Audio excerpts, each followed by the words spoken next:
remercions de vous joindre à nous sur Liberty's Helicopter pour ce passionnant tour aérien de la ville de New York, Big Apple.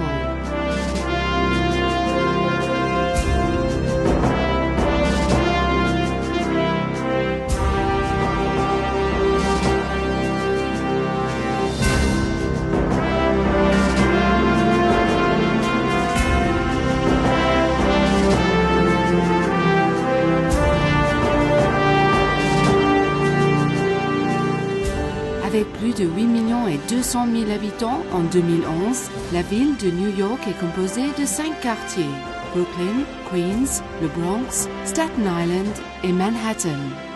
Située sur l'un des plus grands ports naturels au monde, la ville de New York s'étend sur 305 000 carrés. C'est la ville la plus densément peuplée des États-Unis.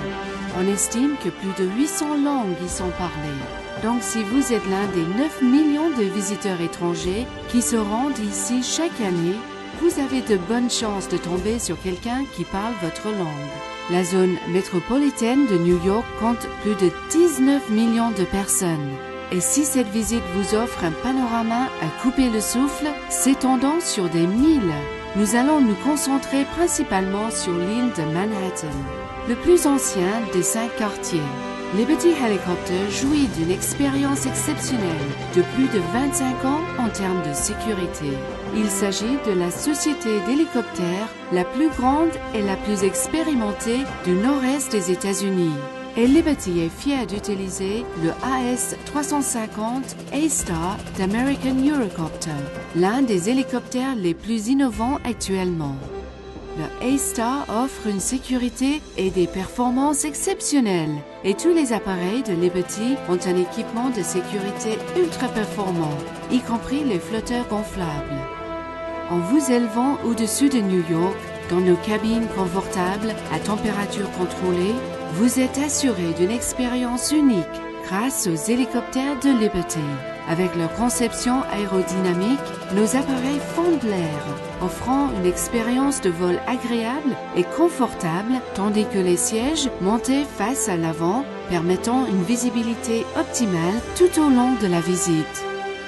Notre visite part de l'éminent Downtown Manhattan Heliport, où Liberty Helicopters est le leader des services de société charter et des visites touristiques. Très innovant, lors de son ouverture en décembre 1960, l'héliport continue de maintenir un avantage concurrentiel en offrant l'excellence pour le confort de l'utilisateur. Jouissant de l'avantage certain de réaliser de grandes premières, le Downtown Manhattan Heliport a été le premier héliport des États-Unis à être certifié pour les services passagers réguliers par hélicoptère par le Federal Aviation Administration du gouvernement des États-Unis.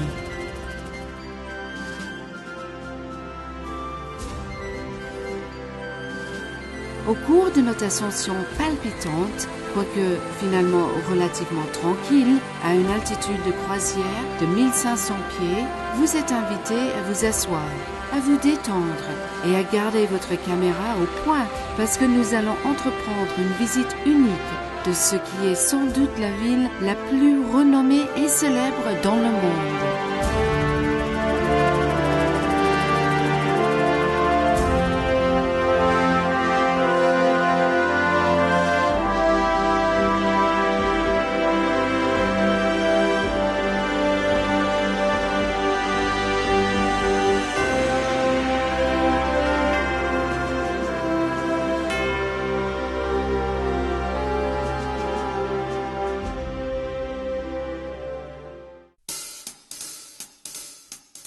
Également connue sous le nom « La ville qui ne dort jamais », New York est célèbre pour son mode de vie 24 heures sur 24. En plus des 9 millions de visiteurs étrangers, près de 38 millions de voyageurs des États-Unis passent chaque année dans ce haut lieu du divertissement. Les possibilités semblent infinies. La diversité culturelle de New York offre une multitude de possibilités musicales et théâtrales, d'incroyables musées, des événements sportifs, des parcs et des lieux de loisirs, le shopping et, bien entendu, pratiquement toutes les sortes de cuisine du monde, du restaurant 5 étoiles à des échoppes de rue. Cette ville dynamique composée de gratte-ciel est l'une des légendes locales qui mérite son nom. Même à ses débuts, l'énergie et l'excitation qui sont devenus les synonymes de cette ville incroyable étaient évidentes. Alors que le pays était en plein essor, New York fut même brièvement la capitale des États-Unis de 1785 à 1790. C'est à cette époque que, selon le recensement officiel, la ville est devenue la plus grande ville du pays, une place qu'elle occupe depuis lors. Notre tour aérien passionnant commence par un incroyable panorama sur le quartier le plus peuplé de New York City, Brooklyn, avec près de 2,6 millions d'habitants en 2011. Ce quartier se classe également comme le second en termes de superficie, juste après le Queens.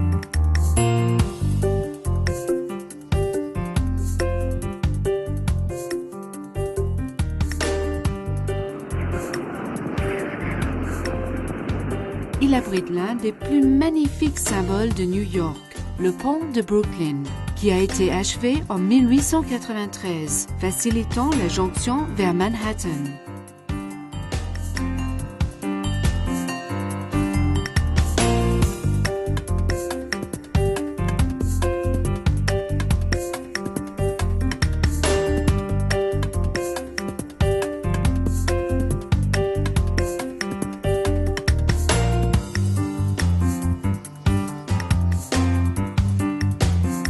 Classé comme l'une des plus grandes prouesses d'ingénierie du 19e siècle.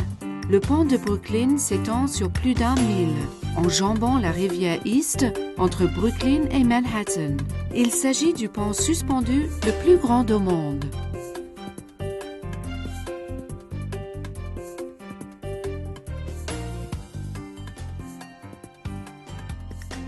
Lorsque le projet de construction de 14 ans a débuté en 1869, beaucoup se sont moqués de son concepteur, né en Allemagne, John Roebling, disant que cette entreprise n'était qu'une folie. Roebling croyait non seulement en ce projet, mais il avait prédit que le pont recevrait un jour une reconnaissance historique. Et il avait raison, car en 1964, le pont est devenu un monument national. Brooklyn est également reconnu pour sa contribution remarquable à divers aspects de la culture américaine, y compris la littérature, le cinéma, le théâtre, l'art et la musique. L'un des cinéastes les plus emblématiques de l'Amérique, Spike Lee, y a grandi et s'en est sans doute inspiré pour sa carrière aux multiples facettes en tant que réalisateur, producteur, scénariste et acteur. Nous allons maintenant survoler Buttermilk Channel. Beaucoup ont spéculé sur les origines du monde de ce canal, finalement assez restreint entre Brooklyn et Governor's Island. La principale version est que ce nom est une référence aux producteurs laitiers qui traversaient ce canal en bateau pour vendre leur lait sur les marchés de Manhattan. D'autres disent que ses origines reflètent une allusion humoristique au chaos de ce passage dont la traversée transformait le lait en beurre. Jusqu'à la fin du XXe siècle, l'utilisateur principal du canal était la garde côtière américaine, qui avait son siège local sur Governor's Island. Situé au large de la pointe sud de Manhattan, Governor's Island est le lieu de naissance officiel de New York. Cet ancien poste de la guerre révolutionnaire de l'US Army, chargé d'histoire, demeure encore techniquement attaché à l'île de Manhattan.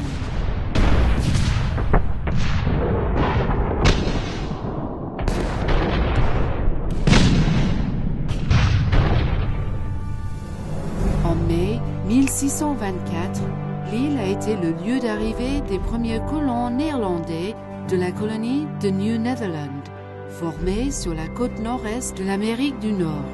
Capitale de la colonie, New Amsterdam était située à l'extrémité sud de l'île de Manhattan.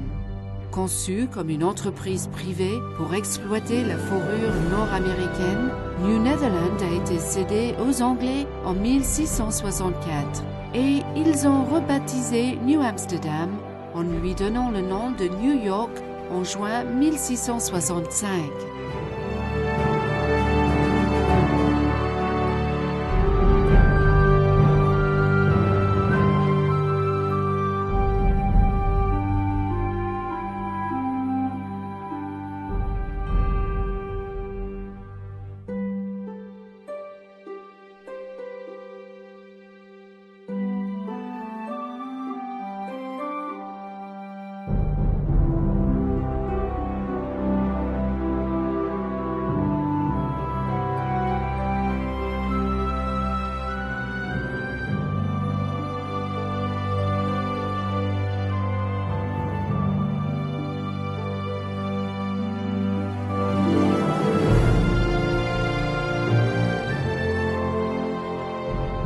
Au large, vous pouvez voir vers le sud le pont Verrazano Narrows.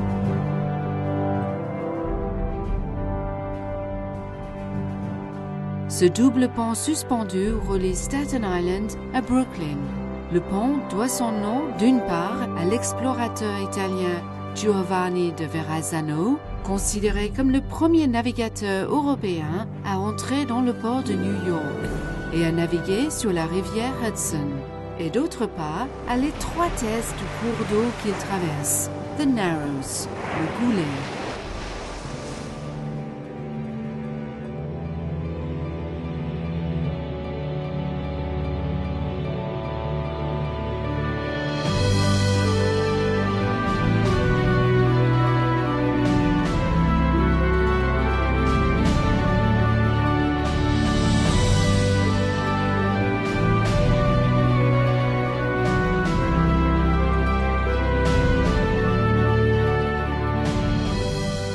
Ensuite, voici une dame qu'on ne présente plus, la Statue de la Liberté, mondialement connue. Du sol à la pointe de sa torche, elle mesure plus de 300 pieds et Lady Liberty est peut-être l'attraction la plus universellement connue dans le monde entier. Cadeau de la France au peuple des États-Unis en 1885. Cette sculpture magnifique de style néoclassique se dresse comme le symbole international de l'amitié et de la démocratie.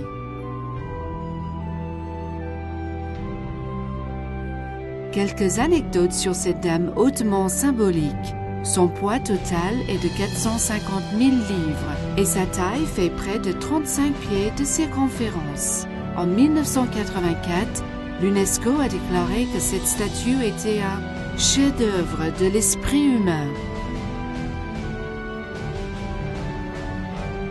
Préparez vos appareils photo. Nous allons maintenant nous approcher de l'un des symboles les plus forts de l'Amérique.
pour des millions d'immigrants, Ellis Island est considéré comme une porte d'entrée historique.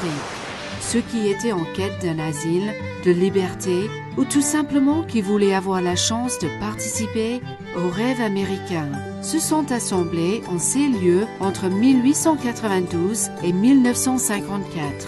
On estime que près de 40% de tous les citoyens des États-Unis actuels ont au moins un de leurs ancêtres qui est passé à Ellis Island.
Partie intégrante de la zone métropolitaine de New York, Jersey City à l'ouest se situe entre le fleuve Hudson et Upper New York Bay.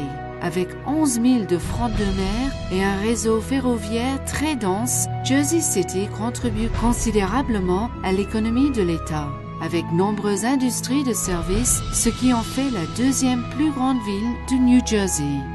Comme sa cuisine de l'autre côté du fleuve, Jersey City possède de nombreux monuments notables, y compris le plus haut bâtiment du New Jersey, la tour Goldman Sachs, s'élevant à 781 pieds vers le ciel. Achevée en 2004, la tour est la 54e sur la liste des plus hauts immeubles des États-Unis.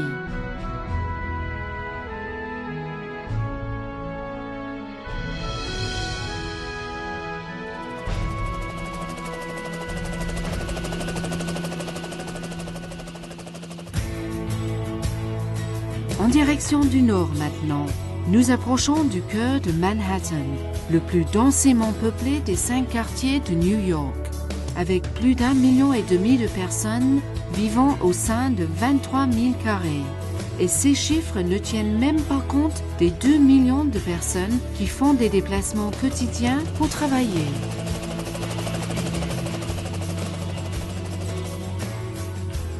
Nous arrivons maintenant au Financial District, un point de contact unique pour les entreprises privées et publiques.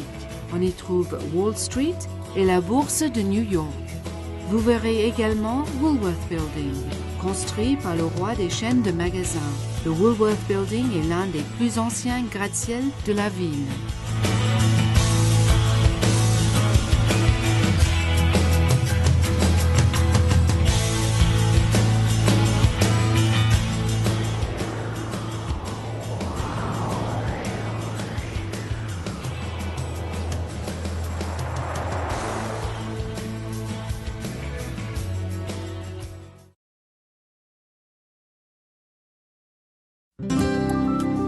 Et s'élevant fièrement, tel un phénix qui renaît de ses cendres, le numéro de One World Trade Center, communément appelé Freedom Tower, indique bel et bien, comme un clin d'œil psychologique aussi bien que comme une preuve physique, que la nation américaine et la ville de New York sont irréductibles.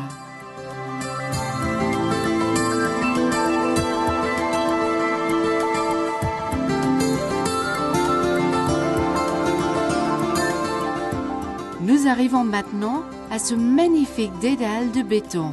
Greenwich Village, Chinatown, Soho, Tribeca et Hell's Kitchen.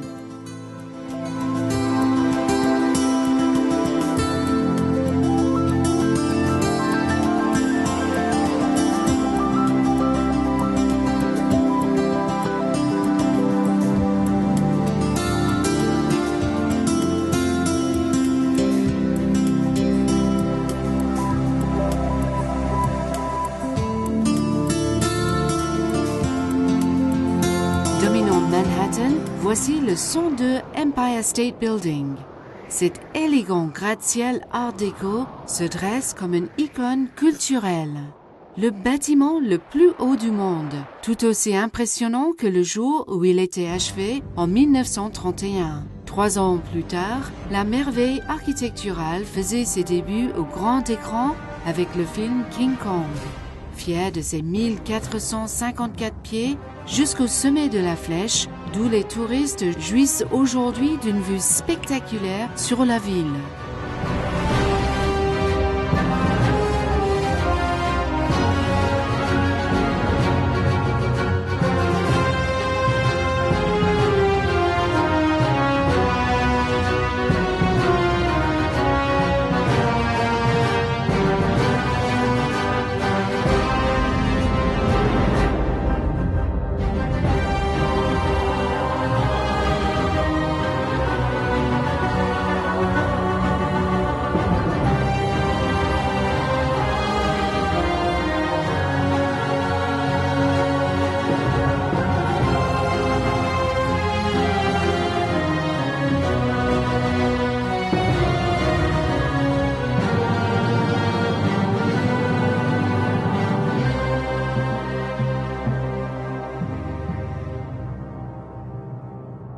En contrebas, nous trouvons la célèbre Broadway. Bien que cette artère éminente traverse l'île de Manhattan sur toute sa longueur et continue vers le nord à travers le Bronx, sa renommée vient du tronçon situé entre les 42e et 53e rues que l'on appelle le Theatre District.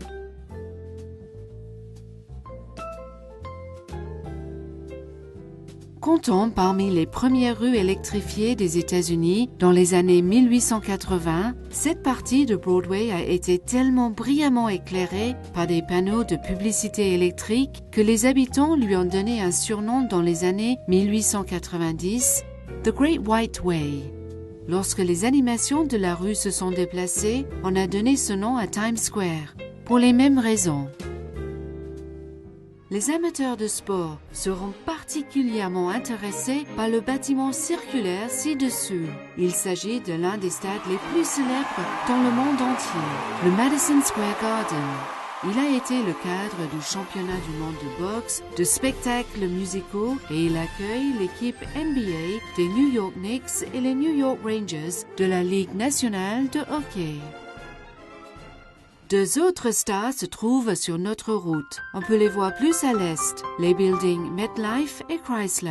Reconnu comme le bâtiment commercial le plus grand du monde quand il a été inauguré le 7 mars 1963, le building MetLife est un point repère du panorama de Manhattan. C'est peut-être son austérité qui le rend si célèbre, même si on a vu ce bâtiment dans des films tels que The French Connection, Armageddon et Charlie et la chocolaterie. En revanche, le style art déco du Chrysler Building reflète la mentalité mécanique des années 1920. Divers détails architecturaux et surtout les gargouilles du bâtiment ont été modélisés d'après des produits automobiles Chrysler comme les ornements du capot de la Plymouth. Le Chrysler Building a connu un très bref passage au rang de bâtiment le plus haut du monde jusqu'à ce que l'Empire State Building soit achevé 11 mois plus tard.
et vous pouvez jeter un coup d'œil à l'immeuble des Nations Unies sur les rives de la rivière East.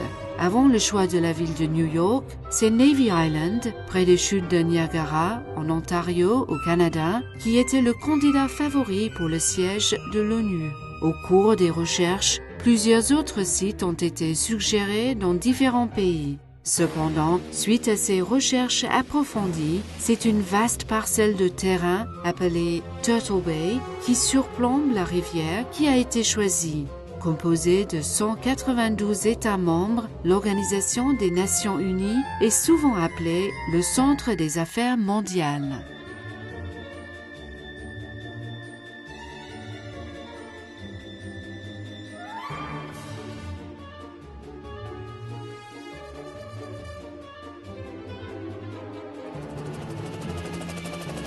Connu sous les noms de The Crossroads of the World et The Great White Way, Times Square est plus connu encore internationalement comme le site de la grande fête annuelle de la veille du jour de l'an. Des centaines de milliers de personnes se rassemblent chaque année pour regarder la célèbre boule de cristal qui sonne les 12 coups de minuit. Une tradition qui a plus d'1 siècle.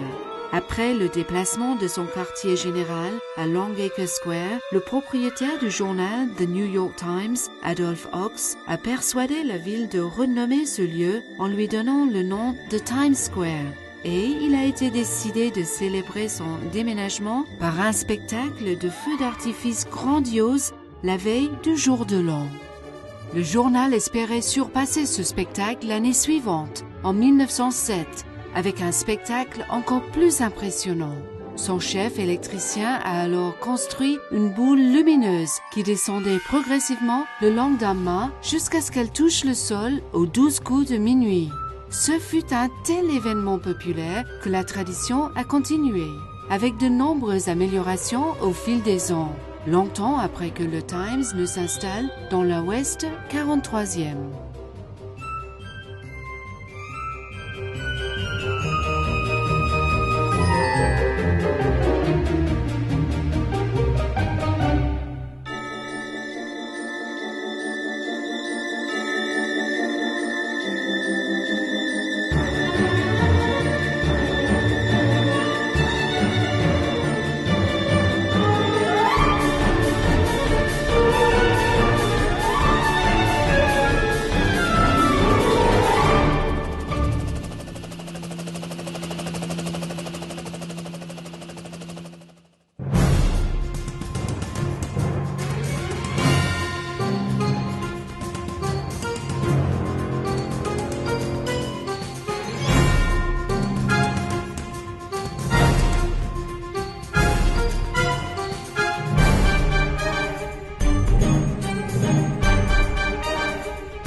Un autre exemple d'animation de cette ville si dynamique, le musée USS Intrepid, où figure le porte-avions de la Seconde Guerre mondiale, USS Intrepid, le sous-marin USS Growler, un SST Concorde et un avion de reconnaissance supersonique Lockheed, A-12. Plus récemment, le musée a également accueilli la navette spatiale Enterprise.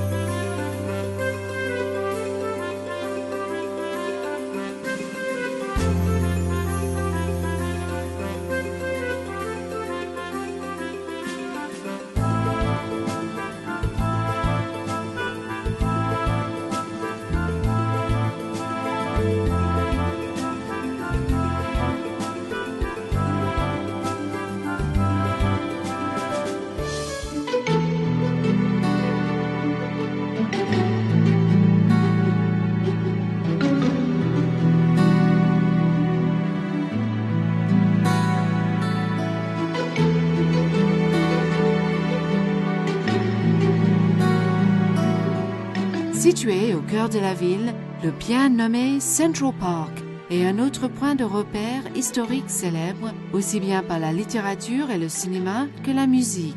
Cette oasis luxuriante, qui comprend aujourd'hui 843 acres, a été conçue dans les riches salons new-yorkais des années 1850. Voulant imiter les parcs élégants d'autres villes cosmopolites telles que Londres et Paris, les dirigeants de la ville ont pensé que les habitants de New York bénéficieraient d'un espace public centralisé. Après 3 longues années de débats, une décennie de travaux et plus de 10 millions de dollars, Central Park est devenu le premier parc paysager urbain des États-Unis. Une référence historique intéressante. Plus de poudre à canon a été utilisée lors de sa construction que lors de la bataille de Gettysburg pendant la guerre de Sécession.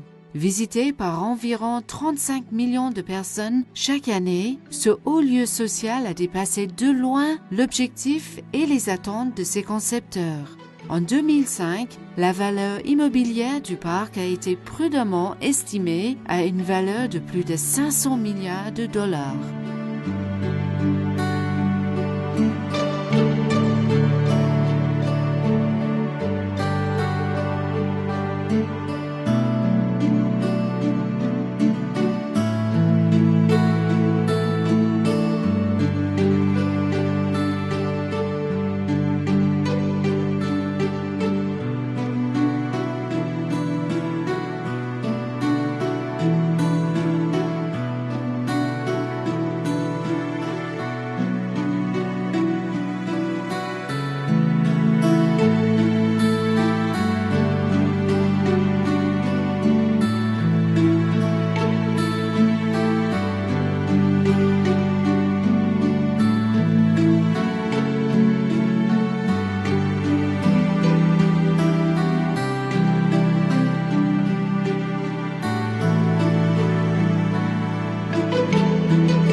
Riverside Park s'étend sur 4 km le long de la rive ouest de Manhattan, s'étendant de la 72e à la 158e rue le long de la rivière Hudson. Ce parc, situé au bord de l'eau, avec ses bosquets verts luxuriants d'ormes vénérables, est considéré comme l'un des parcs les plus spectaculaires de Manhattan.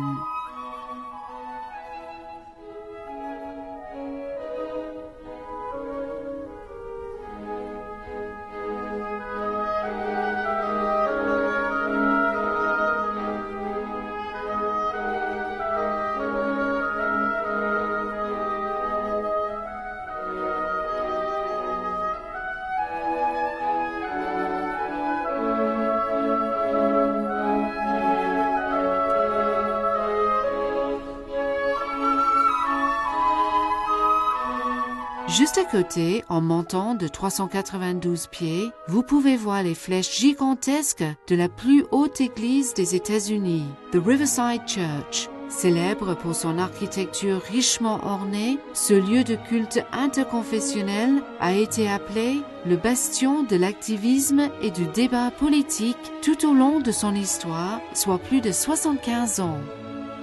À l'intérieur de l'église se trouve la plus grande et plus lourde cloche de carillon jamais fondue, le bourdon. Il pèse 20 tonnes. Le carillon complet contient 74 cloches de bronze pour un poids total de plus de 100 tonnes.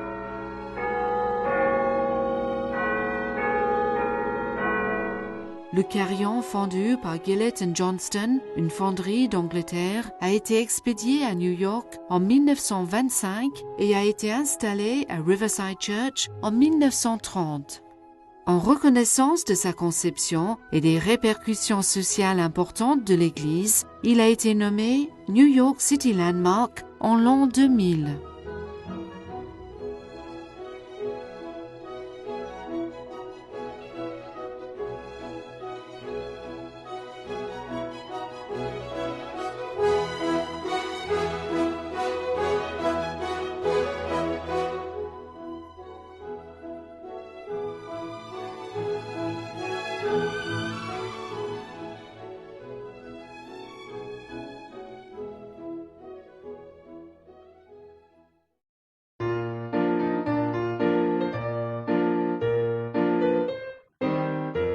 Un autre point de repère bien connu est la tombe de Ulysses S. Grant, général de la guerre de sécession et président américain pendant 2 mandats, qui est passé à la postérité sur le billet de $50 américains.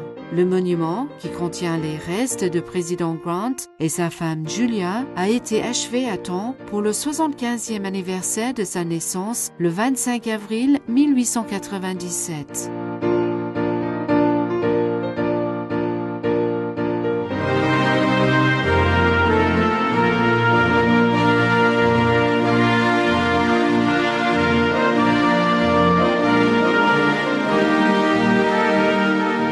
Surplombant la rivière Hudson, le monument est la plus grande tombe en Amérique du Nord.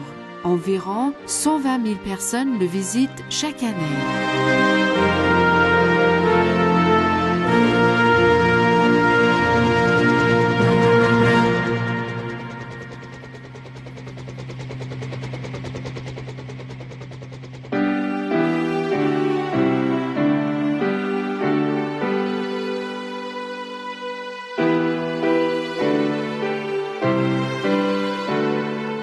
Manhattan Morningside Heights fera les délices d'un historien de l'architecture. Certains bâtiments ont été conçus et construits avant la Première Guerre mondiale.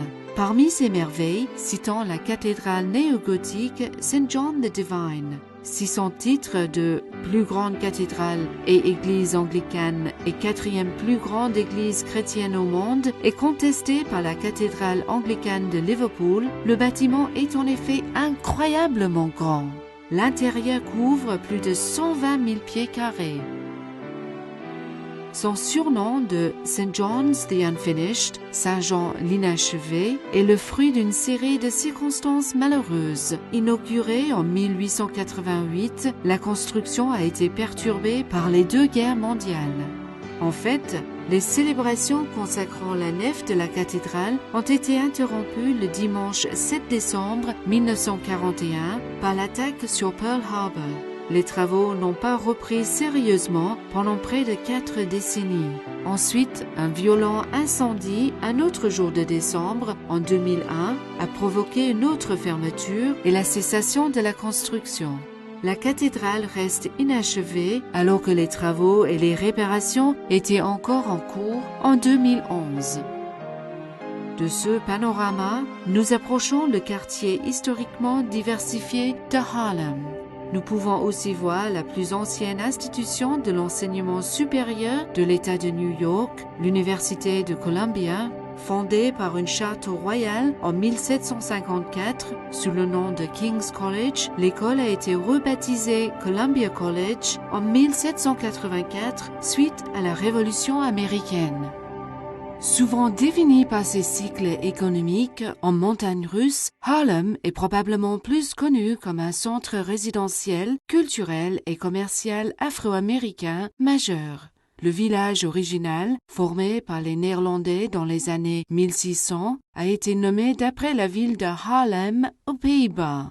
Avant l'arrivée des Européens, la tribu indigène semi-nomade des Manhattan y résidait, et on dit que ses membres ont vendu la totalité de l'île en 1626 à la Compagnie néerlandaise des Indes occidentales pour quelques perles, du tissu et les colifichets pour une valeur d'environ 60 florins néerlandais, soit environ $24 américains. En 1920, au début de la Prohibition, l'époque où l'alcool et les boissons alcoolisées ont été interdits aux États-Unis, ce quartier, à forte prédominance noire, a acquis sa véritable identité. Les cinémas, les discothèques, comme le célèbre Cotton Club et les clandestins, sont devenus un lieu de destination de nombreux mécènes blancs. En 1936, Orson Welles a produit une version célèbre de Macbeth au Lafayette Theatre, situé au croisement de 132 rue et de la 7e avenue. Tous les acteurs étaient noirs. Connu sous le nom de House Beautiful, l'ancien club a été le premier lieu en Amérique où les artistes noirs ont pu jouer. Et il est cité comme le premier club de New York à les intégrer dès 1912.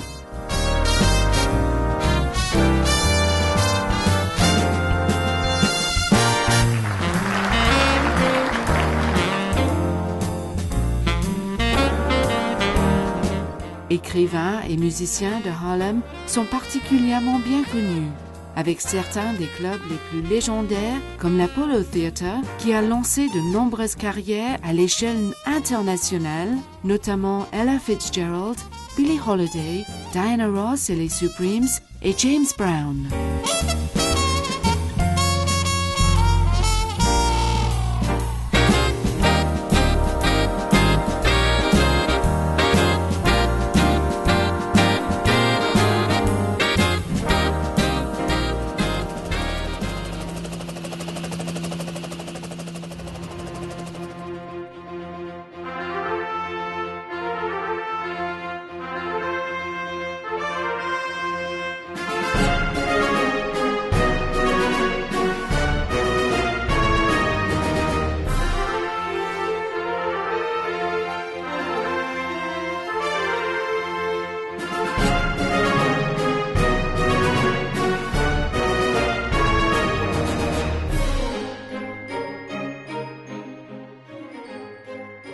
L'un des plus célèbres sites sportifs dans le monde est le Yankee Stadium, qui accueille la fameuse équipe de baseball des Yankees de New York.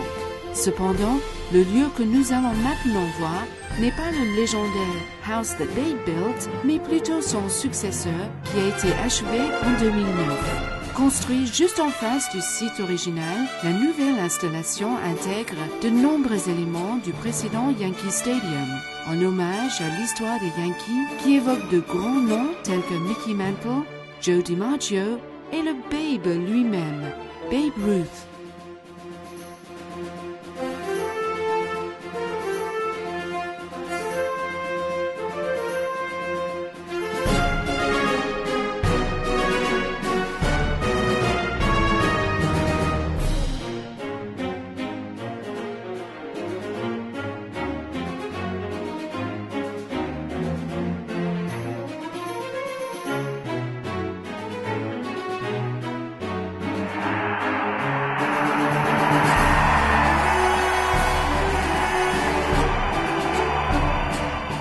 Alors que l'extérieur ressemble à l'aspect original du Yankee Stadium de 1923, l'intérieur est celui d'un stade moderne avec plus d'espace et de confort.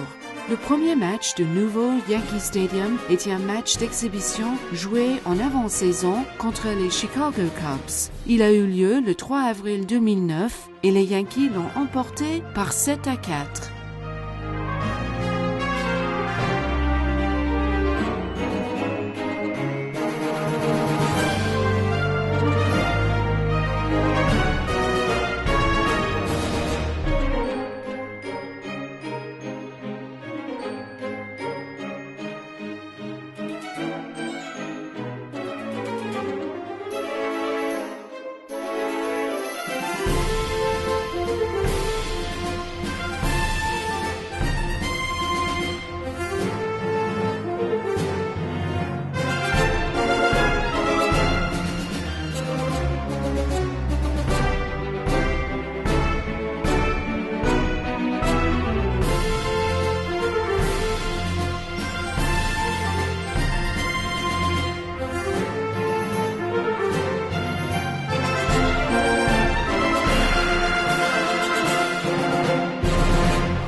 Séparant les quartiers de Manhattan et du Bronx, la Harlem River relie la rivière East et le Hudson. En suivant cette voie navigable, vous profiterez d'un panorama fantastique sur le Bronx. Un fait intéressant sur ce quartier, environ 1/5 de sa superficie totale est consacrée à des parcs, dont le célèbre Bronx Zoo, qui est le plus grand zoo métropolitain aux États-Unis, s'étendant sur 265 acres. S'élevant de manière pittoresque le long de la rive ouest de la rivière Hudson, au nord-est de New Jersey, vous trouverez les Palisades of New Jersey. Ces falaises spectaculaires s'étendent au nord de la ville de Jersey sur quelques 20 milles et si la falaise presque verticale du bord de la rivière compte environ 300 pieds à Weehawken, elle culmine à plus de 500 pieds à l'extrémité nord près de Nyack, New York, à environ 19 km au nord de Manhattan. Ce paysage à couper le souffle est considéré comme l'une des plus spectaculaires formations géologiques de la région de New York. De retour à Manhattan, sur la rive opposée de l'Hudson, nous voyons le musée Cloisters Museum, situé dans le parc Tryon. Le Cloisters est une branche du Metropolitan Museum of Art et a été construit dans les années 1930. Le bâtiment a été laborieusement créé en utilisant les éléments architecturaux de plusieurs abbayes cloîtrées européennes médiévales qui ont été démontées pierre après pierre avant d'être expédiées à New York et réassemblées. La zone entourant le musée est un jardin paysager luxuriant surplombant le Hudson. En regardant en arrière, vers le sud, au-dessus de la Hudson, nous contemplons un splendide panorama sur le George Washington Bridge ou, comme on l'appelle officieusement, le GW, ce double pont suspendu en jambe l'Hudson reliant les États de New York et de New Jersey. Ouvert en octobre 1931, le GW a été modifié au fil des ans et est aujourd'hui le seul pont suspendu comportant 14 voies.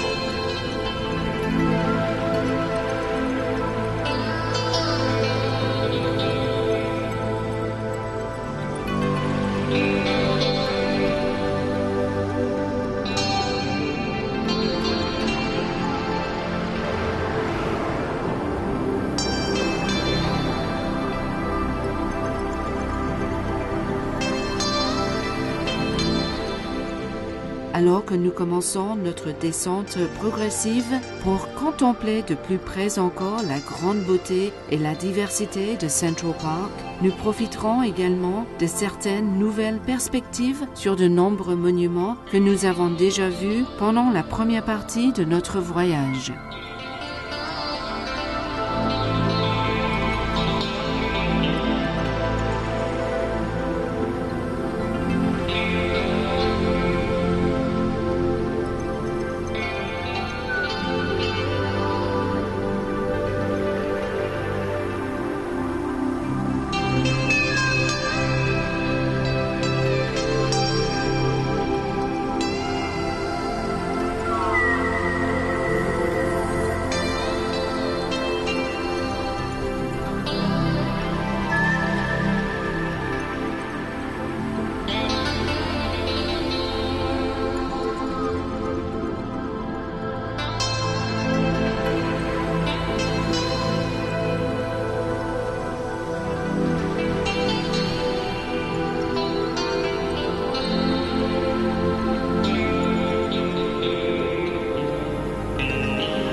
De retour sur West Side, regardons le site de l'ancien réseau ferroviaire de Central Pennsylvania, appelé aujourd'hui Riverside South. Ce projet comportant 16 bâtiments résidentiels, des commerces et un parc riverain a été retenu pour le promoteur immobilier et de la star de télé-réalité Trump en 1974 pour 10 millions de dollars US, lorsque la société de chemin de fer et la ville ont été confrontées à la faillite. Au milieu de l'année 2011, 12 des bâtiments résidentiels ont été achevés pour le prix estimé de la globalité du projet qui s'élève à une somme stupéfiante, 3 milliards de dollars américains.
Situé à l'extrémité sud de l'île de Manhattan et depuis plus de 200 ans au service des habitants de New York, avec 32 acres de terre protégée et ouverte au public 7 jours par semaine.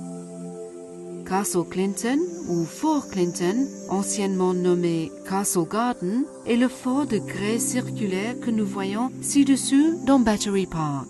Avant Ellis Island, le château fut le premier point d'immigration de l'Amérique et a accueilli plus de 8 millions d'immigrants entre 1855 et 1890. C'est aujourd'hui un monument national.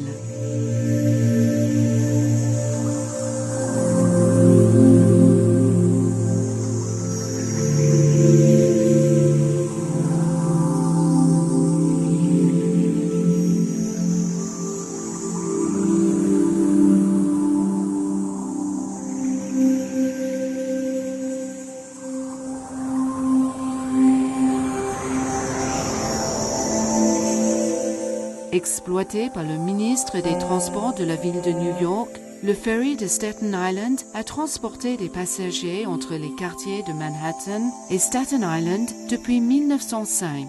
Le terminal de Manhattan est situé à la pointe sud de l'île. Transportant plus de 21 millions de passagers par an, le voyage traversier de 5000 dure environ 25 minutes et fonctionne 24 heures sur 24, 365 jours par an. Le traversier est un autre exemple des moyens de transport fort divers qui desservent l'intérieur et l'extérieur de cette ville fabuleuse.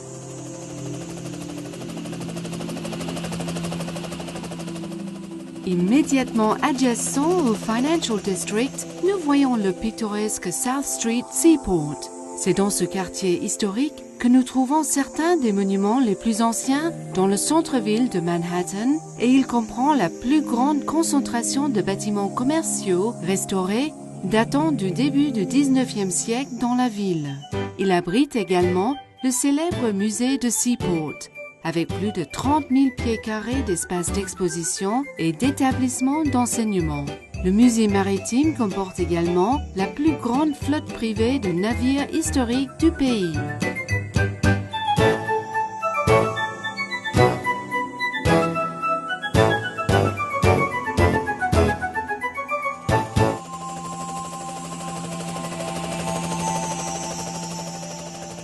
Alors que nous allons nous approcher de la fin de ce voyage et revenir à notre base d'accueil du Downtown Manhattan Heliport. Nous aimerions profiter de cette occasion pour vous remercier encore une fois d'avoir choisi cette visite unique et inoubliable avec Liberty Helicopter pour visiter l'une des villes les plus passionnantes et les plus dynamiques du monde, New York. Nous sommes certains que vous avez apprécié cette aventure unique et nous vous souhaitons, à vous et à vos proches, de nombreuses visites de Big Apple, la ville de New York, à l'avenir.